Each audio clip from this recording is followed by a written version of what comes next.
अब अवैध कब्जा हटेगा। खबरों में आगे बढ़ते हैं।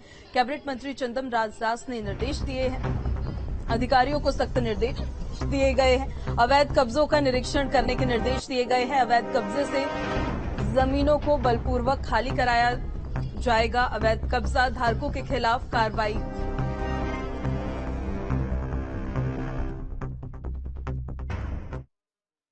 वक्फ बोर्ड की जमीन का चिन्हीकरण, उसका विस्तारीकरण और उसकी चिन्हीकरण के बाद हम वक्फ बोर्ड की जमीन को हम पैमाइशी करा के जो अनधिकृत कब्जे वाले जो वक्फ बोर्ड की जमीन में कब्जेदार होंगे उनको हम बलपूर्वक खाली कराने का मैंने आज निर्देश जारी कर दिया है।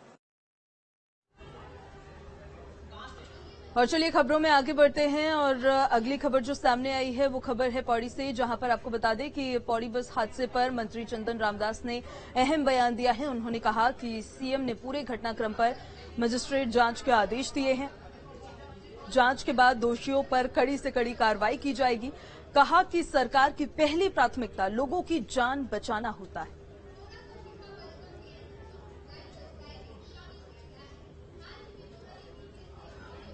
और रुद्रप्रयाग से बड़ी खबर आपको बताते हैं, जहां पर ग्लेशियर में फंसे 2 ट्रैकर्स, एक ट्रैकर की मौत हो गई है, एक घायल है।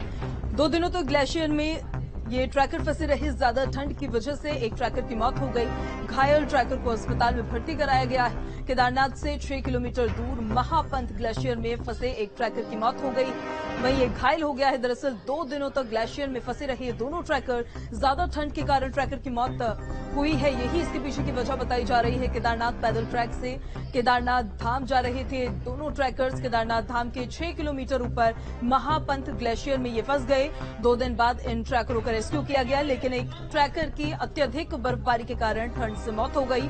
दूसरे घायल ट्रैकर को एसडीआरएफ बड़ी मुश्किल से केदारनाथ धाम से वापस लेकर आई है, जिसका उपचार केदारनाथ धाम स्थित स्वास्थ्य केंद्र में अभी चल रहा है। और ऋषिकेश में राफ्टिंग के दौरान एक बड़ा हादसा हो गया। गंगा में राफ्ट पलटने से एक पर्यटक की मौत हो गई। पश्चिम बंगाल से पर्यटक आया हुआ था।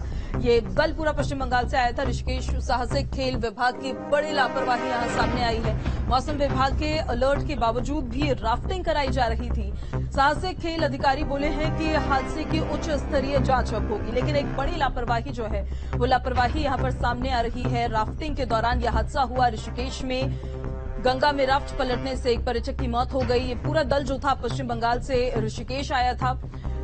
बताया गया है कि बारिश हो रही है, जलस्तर लगातार बढ़ रहा है, लेकिन बावजूद उसकी राफ्टिंग वहां कराई जा रही थी। साहसिक खेल विभाग की एक बड़ी लापरवाही है, जिसकी वजह से यह हादसा हो गया और एक पर्यटक की मौत हो गई है। तो मौसम विभाग की तरफ से अलर्ट जारी किया गया था, लेकिन अलर्ट जारी करने के बावजूद वहां राफ्टिंग करवाई गई। अंकिता भंडारी हत्याकांड के बाद सोशल मीडिया पर अंकिता के परिजनों को आर्थिक सहायता देने के नाम पर जमकर क्राउड फंडिंग की जा रही है, जिस पर अब एसएसपी ने साइबर सेल टीम को निर्देश दे दिया है कि ऐसे लोगों पर सोशल मीडिया में टीम पैनी नजर रखे। दरअसल सोशल मीडिया पर तरह तरह की पोस्ट शेयर की जा रही है, जिसमें किसी ने 20 लाख रुपए इकट्ठा करने का टारगेट बनाया है, तो कोई व्यक्ति परिजनों को केस लड़ने के लिए आर्थिक सहायता को लेकर मांग कर रहा है। इस पर लोग भी जमकर पैसा डोनेट कर रहे हैं।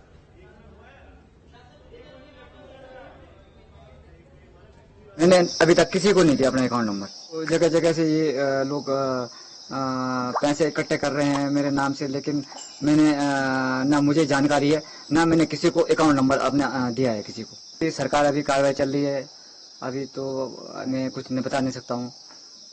क्या अभी तक की कार्रवाई से, पुलिस की कार्रवाई से, सरकारी कार्रवाई से आप संतुष्ट हैं? अब शुरू में तो लोग बहुत सारे लोग आ रहे थे, तो थोड़ा बहुत प्रभाव पड़ रहा था, लेकिन धीरे धीरे थोड़ा कम हो गया, लेकिन थोड़ा ठीक है। देखिए, मेरे संज्ञान में आया है कि कुछ लोग जो है अंकिता के नाम पर जो है पैसे मांग रहे हैं, उसकी सहायता करने के नाम पर पैसे मांग रहे हैं, जबकि उनके फादर ने स्पष्ट मना किया है कि मैंने ना किसी को कहा है और ना मैंने किसी को अपना अकाउंट नंबर दिया है। तो इससे सीधा सीधा अर्थ निकलता है कि ये जो है इस दुर्भाग्यपूर्ण घटना को अपने पक्ष में और अपने पैसों के लिए इसको जो है दुरुपयोग करना चाह रहे हैं। उत्तराखंड में महिलाओं के लापता होने के आंकड़े भी तेजी से बढ़ रहे हैं। ऐसा ही एक मामला श्रीनगर से सामने आया। यहां पर एक परिवार 3 साल से अपनी विवाहिता बेटी की तलाश कर रहा है। परिजनों ने नवंबर 2019 में श्रीनगर कोतवाली में उसकी गुमशुदगी दर्ज कराई थी, लेकिन अभी तक कोई सुराग नहीं मिल पाया है। पुलिस भी 1 साल पहले फाइनल रिपोर्ट लगाकर घटना से जुड़ी फाइल को कोर्ट भेज चुकी है, जिस पर परिजनों ने आपत्ति जताई है। इस संबंध में परिजनों ने डीजीपी अशोक कुमार से मामले में कार्रवाई करने की मांग की है। परिजनों ने बेटी की हत्या की आशंका जताई है। परिजनों का ये कहना है कि वो मंत्रियों से लेकर अधिकारियों तक गुहार लगा चुके हैं, लेकिन कहीं कोई सुनवाई नहीं हुई है। परिजनों का ये भी कहना है कि ससुराल पक्ष बेटे को जन्म न देने पाने को लेकर उसके साथ गलत व्यवहार करते थे और शायद इस वजह से उसकी हत्या कर दी गई।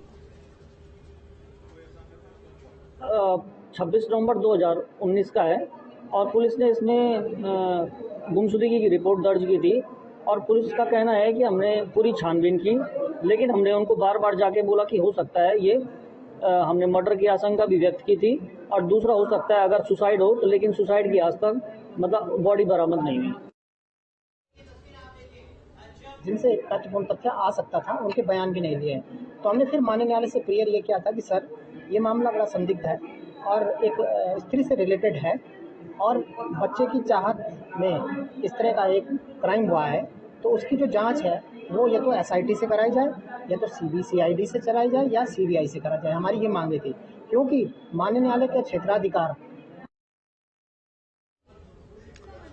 और नैनीताल में मुस्लिम लॉ के एक नियम के खिलाफ दायर याचिका पर सुनवाई हुई। 18 वर्ष से कम की लड़कियों को शादी की अनुमति को लेकर चुनौती यहां दी गई थी। जनहित याचिका पर सुनवाई के बाद जवाब तलब किया गया है। राज्य और केंद्र सरकार से जवाब तलब किया गया। हाईकोर्ट ने 16 नवंबर को जवाब दाखिल करने को कहा है। बड़ी खबर नैनीताल से आपको बता रहे हैं, जहां पर मुस्लिम लॉ के नियम के खिलाफ दायर याचिका पर आज सुनवाई हुई है। 18 वर्ष से कम की लड़कियों को शादी की अनुमति को लेकर चुनौती दी गई है। जनहित याचिका पर सुनवाई के बाद जवाब तलब किया गया है। राज्य और केंद्र सरकार से जवाब तलब किया गया। हाईकोर्ट ने 16 नवंबर को जवाब दाखिल करने के लिए कहा है। और लक्सर में 17 सितंबर को एक आरोपी को पुलिस अभिरक्षा से भागने में कामयाब वो हो गया था, जिसके बाद पुलिस ने आसपास के इलाके को ड्रोन कैमरों से फिर खंगाला, लेकिन पुलिस के हाथ कोई कामयाबी नहीं लगी है। इसके बाद मुखबिर की सूचना पर पुलिस ने आरोपी को गिरफ्तार किया और अब उस आरोपी से पूछताछ की जा रही है।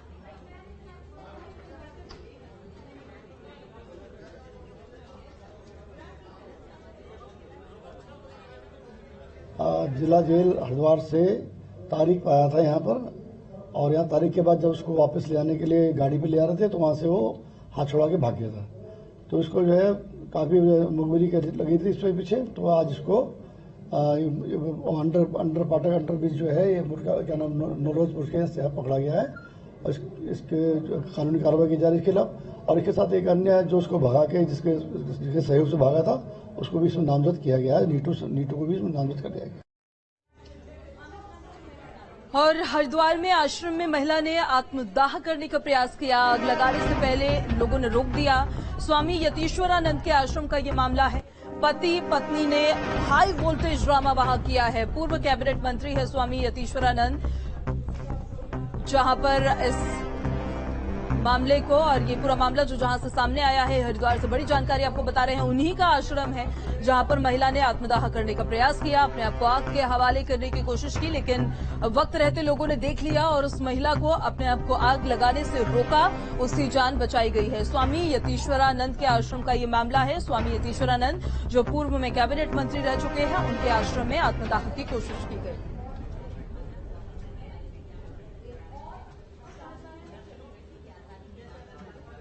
और देहरादून में पिछले दिन हुई कई चोरियों का पुलिस ने खुलासा किया है। पुलिस ने कई चोर भी गिरफ्तार किए हैं, जिन पर पहले से भी कई केस दर्ज है। चोरी लूट इनका पेशा हमेशा से रहा है। साथ ही पुलिस ने कई तस्करों को भी गिरफ्तार किया। इन सभी मामलों के खुलासे के लिए एसएसपी ने प्रेस कॉन्फ्रेंस की और उसके बाद फिर उन्होंने जानकारी दी। इनके खिलाफ हम जो भी कार्रवाई हम कर सकते हैं वो कर रहे हैं, लेकिन बहुत डेलिकेट, बिल्कुल कुछ लोग बालिग भी हैं, कुछ नॉन उसमें भी हैं, बिल्कुल बॉर्डर लाइन पर हैं। हम लोग प्रयास कर रहे हैं, लेकिन ये है कि पुलिस जो भी चोरियां हो रही हैं वो हम रिकवर कर रहे हैं, अरेस्टिंग भी हो रही है। और जैसे आपको मैंने पहले बताया कि इसमें 98% चोरी जो है यही नशेड़ी भेजने लड़की कर रहा है। और चलिए बाहर समाचार में मेरे साथ अभी इतना ही। आप बने रहिए न्यूज़ स्टेट के साथ।